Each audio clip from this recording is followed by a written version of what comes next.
Okay, hello everybody. This is Possiencia, right? Yes. Am I saying your name right? Yes, sir. How you doing today? I'm okay. I'm in pain, a little hot, but I'm happy to be alive. That's good. Yes, sir. Where are you from? I grew up back east in New York, Virginia. So you born and grew up there? Yes, sir. Okay. And how long you been here? Since 1999, I've been in these neck of the Oh, woods. you've been here a long time. Yes, then. sir. Where do you like it better? New York. I had family. We had a house. No mortgage, was paid off. I had my grandparents. They had a good career. I had my mom. She had a career. Everything was perfect. Oh, that's good. No dad ever, but I always had my mom. Oh, you grew up with your biological mom? Yeah, just no biological dad, right. Do you have any sisters, brothers? Yes, I do. I have a brother and a sister and a younger sister. They back home or? They're all over. One's married in the military for Jesus, and the other one, she's going through divorce, but the other brother owns a car lot, I think, and he's in church. He's like a minister. No, I think. My little sister, she was out here from Atlanta, Georgia, but she moved somewhere. I never got to see her, so never talked to her. That's good. Yes, sir. So what's your living situation right now? Currently, I was waiting for a miracle with the pandemic, the COVID housing. They have a lot of housing vouchers, like at the hotels and stuff, that they're paying rent for a year up. You just have to take a class from 9 to 1, and I had to take a class from 9 to 1 every day, Monday through Friday. What they do is, it's a class for drinking. It can be for any substance, but it's mainly for the COVID pandemic relief. So it's along the lines of health and keep our immune system strong and to get us off the streets. So you just waiting for the voucher thing? Well, I had a cell phone. I'm just waiting for the voucher or the approval. Once the hotel right across the street has more openings, they're supposed to call me, leave a voicemail, and then I go to a class from 9 to 1 every Monday through Friday, and they pay up for a year. And then from there, I move into supposedly my own property. Is that like, you know how they have right now, a lot of the Middle Eastern countries have like units of apartments that they own that they're trying to let us live in and move into as long as they get the pandemic money for the COVID relief too. So you're currently like homeless right now, you're just waiting for them? Yes, sir. I'm waiting for a miracle because I've done Section 8. I've been on the house list for that. I had built more housing. It was okay. They monitored everything, so it was perfect. But then I took too long getting my extension of my voucher. I took too long finding a new place, so I lost that voucher. Oh, so it's been 6-7 years since I've had a house or apartment, and I'm gonna be honest with you, it felt like at one point my brain was so much full of nature that it was detrimental. Like, I mean, it irks my body, the pain, the sun, the moon, being in it so long. I don't think it's as healthy as it is. I don't think it's a good thing for us being in it so long. Yeah, I think it's not good. So how do you survive? How do you make living here? Honestly, I'm not a liar nor a thief. If anything, they try to make me Jesus. So I do the right thing all the time. But I hate to tell you the truth. I hate getting stolen from. I hate being lied on or lied to. But that's the unfortunate situation then from the past that I try to shut that door to.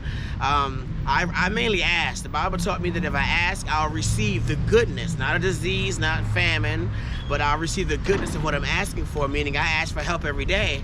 You know, it sounds kind of sad, but, you know, panhandling or whatever they ask, I ask if they can help in any sort, if it's any money I can make, if it's anything I could do for a task, you know, to eat.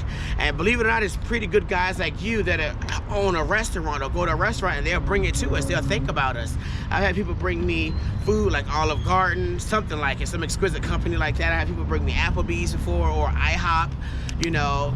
And to be honest with you, we missed those things because Papa Do's was my favorite. But when I ate at Papa Do's, I had a job, I had my mother, I had a church home. You know, I had all these people in my life that was important to me to where I had good support in the background. I mean, my background's empty. I have not a shadow, not a dog, not a bird, not a cat. I have nothing to support me from behind but my hope. I'm almost out of faith, so I don't know how long that's gonna last. That's good. So what's the feeling on the street here? Do you ever feel like, you know, do you ever feel scared and stuff? Of course, yeah, of course. What's the vibe? What's going on? Well, so I'm gonna be honest with you. I feel like sometimes I feel like there's a right and wrong. There fights behind me. They're not fighting me, but they're fighting just over territorial, over their aspect. That's how I felt. I don't want to make everything death, death, death. But what in the world? See what I'm saying? See what I'm saying? He said go to the side. Baby, do you see? I'm doing an interview right now. I'm doing an interview, love. Okay, so we have to take a smoke section. I need to give him a lighter. Yes. I'm gonna need to borrow your EBT, your Social Security card when you give it to me, when you get it. You standing there too. No, we're doing an interview, babe. I don't know what my lighter is. I hope Ian didn't walk away with it. Oh boy. No, if you don't see it, oh, maybe it's in my hand. Okay, see? This is his street life.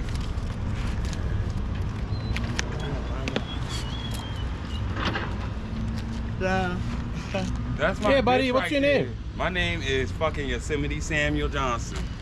Yars. What's her name? Michael Jackson Jr. What's her name? Thank you, sexy. Yeah, all right, This is nigga. King David right here. One of them. You guys are friends, huh? Yeah, we're acquaintances. Don't you ever go back there and you're like, He's like the cleanup man. Yes, sir. So back to reality. Do you use any substances here? I used to be a fan of them. I'm in so much pain that I like to kill my pain. Lately I've been drinking Tanqueray, so I've made a huge change in my life. I used to vomit easily, quiver, queeve. I've been drinking every day. My liver could take it. I have no damage to my liver through the grace of God because I've never drank. And I love cigarettes. Occasionally, I'm not gonna lie to you, my favorite thing is painkillers. It's not really the crystal meth. I used to do crystal meth. I used to be a big hoe. You know, I used to be better than this too. I was a big hoe. I was getting some good men. But I don't leave no temptation for no enemy. I don't have an enemy. I don't have a devil. I don't have a, all I have is saving grace. I don't have a devil that chases me. I've made love to his soul too much. I don't have an enemy. That's one thing in the Bible that I don't accept. I don't have a devil. I don't have an enemy. That's 2,000 years ago. That's Jesus' devil. That's not my devil. So I don't have no one that's trying to hurt me and kill me and chase me and stalk me. Now the living in today is to know to do right from wrong. If I touch your mirror on your vehicle and I know that that's wrong and oops, it happens to fall off, to me that's not the devil. I'm not going to create a devil out of that. That's just being too much at the wrong time, because not knowing that it was broken or that not knowing that it had a previous incident to it. But I'm not going to create an image of a person to be so bad that they did that to mess my day up. I just need to slow down and know next time don't touch someone else's merchandise, something of that nature. But I refuse to make a snowball effect of a person that's unseen mentally, to give him any of my universal blood or energy to make him a person that wants to stalk me to do bad only. That to me is impossible. I'd rather go half on the baby. I'm an adult. What Yes, would sir. be one thing that people would never guess about you when they look at you? They would never know that I went to 3 colleges, that I started college at 16 and graduated high school. No bull. I finished high school at 16 years old. I hated algebra just that much. It was an equation, it was a mathematical concept that I did not understand, much like geometry and stuff. So I said, I'm gonna get through this bull. To me, that's the bull. I tested out in 16 of all my high school courses, and I went on to college. In fact, one of my college instructors was a Phoenix municipal judge downtown. He still could be alive. Duke Schaefer, he may not be alive. I went to NAU, Glendale Community College, and Manhattan Bible Institute West, because there's an East Coast location too. Did you graduate from? None of them. I fucked up. I did though. But no, sir. I did almost a year and a half at the junior college, year and a half at the seminary school, no lie. And then I took a break, went out in the world, found love. I actually changed people. I changed genders. That's probably not a surprise to you. So I was male to male at first, man on man. And then I changed from male to female, which is surprising, but it's the truth. I mean, I look better if I wouldn't really do myself up, but I grew breasts, I grew hormones. My hormones took me from being a masculine person to being all jiggly skin and having like large nipples, and it even gave me a menstrual. I don't bleed like the average woman, which I don't want to bleed, but I do cramp, and I have an emotional state of mind that kind of try to take over psychologically during certain times of the month. I did all of that because it took me 10 years to do that. I paid for the hormones and medication every month. Dr. Blackwell was my first doctor to help me start. Very flamboyant gay doctor and off of Bethany Home in like 12th Avenue or 12th Street. And then I've been doing it ever since then. Now I'm at the point in time to where I have no vagina and I have no penis. So it scares me because you know how some men they call it resuscitation. No, mine's is ready click formed. I'm ready just for the scrotum hole to be cut into the vagina hole. I get it 3 inches wide, 3 inches deep, so I can marry a big pun dog. I can marry any man I want because it's gonna be just tight as newborn baby. I'm being honest though. 3 inches wide, 3 inches deep. That's perfect. And then I plan on finding me somebody that loves me for me. And then I'm gonna just stick with if you have a 2-inch dick, I'm gonna stick with his ass. After walking these streets, living these streets, I just want to be me and be loved. I don't want to be abused no more. It's a shame when you feel like the nature of the city that you live in has abused you. But I have felt that way. So I remember one man used to follow me in California and say, can you be loved? Can you be loved, and do you know how to respect love? Will you cheat? I mean, way from California, this man asked me that. And the other day, like a last 2-3 months ago, I heard his voice say, remember that question I asked you? Can you handle love? Will you be loved? Are you faithful?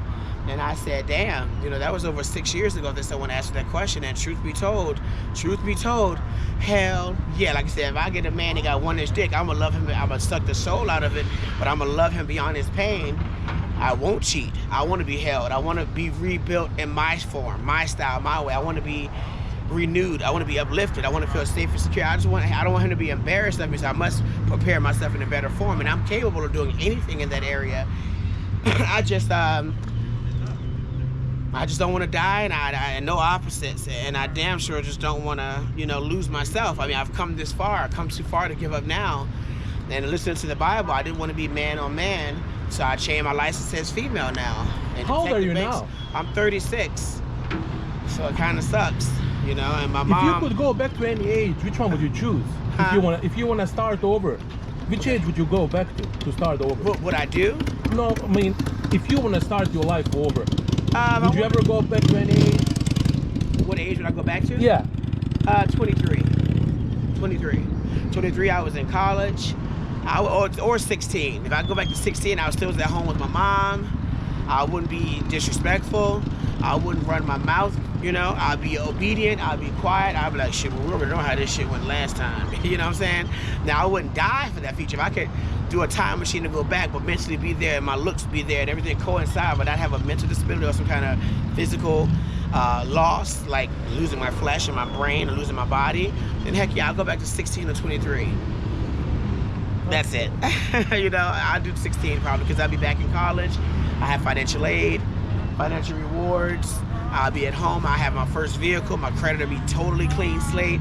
You know, I got my first credit card at 16. I had a military bank account at 16, USAA banking. I had a job opportunity with USAA, $17 an hour, $15 an hour. Yeah, I say 16. That's good. Yes, sir. Do you have any Cash App or email if people want to get in touch with you? They want to I do, but then I don't because I don't remember it. Okay. One beautiful man put $80 in my Cash App for just being being his girlfriend, just a good girl, a friend as a woman. And I hung out with him. He took care of me. He pumped the gas, go get the gas if I was short on. I mean, he did everything right. It's like he was my little personal saving grace. And that man put like $80 to $100 in my Cash App, and I lost the phone. In fact, someone stole my car, and they stole my puppy, and they stole my laptop that he had bought me, or a guy had bought me, and I had 2 cell phones. They stole that too, so I don't have any of that stuff anymore. Are you okay if I put this video on my YouTube channel? Yeah. I know it's not gonna be a good look. Trust me, I have porn videos on YouTube already. I do, and they're good looking. I'm telling you, you saw the smaller waist was. I was looking good. I have all kind of videos on there, so I'm not afraid. I am who I am. I give you total permission. Make that money for us, honey. Advertise, publicize. If I get rich, I'll bring you back some. Just fine. Okay. Yes, sir. Thank you. I do appreciate your honesty, your story. I wish you all the best going forward. And life in the Likewise. pray for you. Thank you. Thank you. Bye-bye.